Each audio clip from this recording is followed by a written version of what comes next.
5:06, and today we could finally have a resolution to a 2-year debate in Fairfax County. The Falls Church community has been back and forth whether to change the name of a high school named after a Confederate general there. Now the school board's finally making its decision tonight.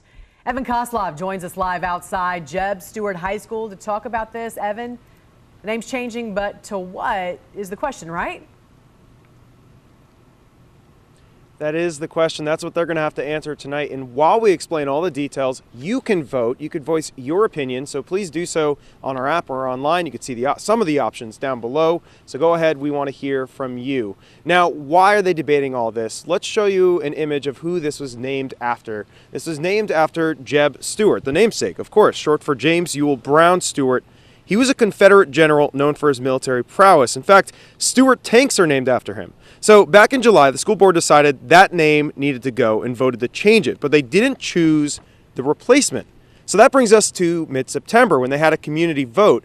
Folks here in Falls Church submitted whatever name they wanted, and in the end, 73 options were submitted. Some were more serious than others. There were submissions like Harriet Tubman and Walt Disney. There were also others like Colin Kaepernick and Harambe. But in the end, these were the top vote getters we're about to show you. An option to cut out the name J.E.B. and just make it the Stuart Raiders was by far the top option, 819 votes. Second on the list was Supreme Court Justice Thurgood Marshall with 444 votes.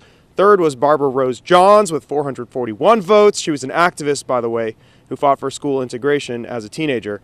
Rounding out the top five was Peace Valley, the street that this is on, with 258 votes. And Louis G. Mendez, a decorated World War II veteran, with 129 votes. Yes, a lot of options here. So those were the results from the community, but in the end, it's not up to them. It's going to be up to the actual school board. So how are they going to decide? Well, the Washington Post is reporting that at least 4 members of the board are in support of Justice High, in reference to Thurgood Marshall. But really, we're not going to know the answer until tonight. The school board meeting is scheduled for 7 o'clock.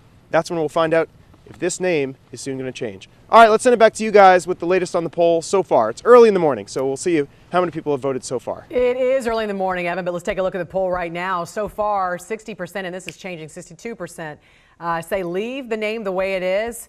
29, 34, look at that, continues to change. Almost 40% say call it Justice, and then 10% say you should call it Stuart. You can keep voting on WUSA9.com/vote. Those votes are coming fast and furious, aren't they, Larry? Absolutely.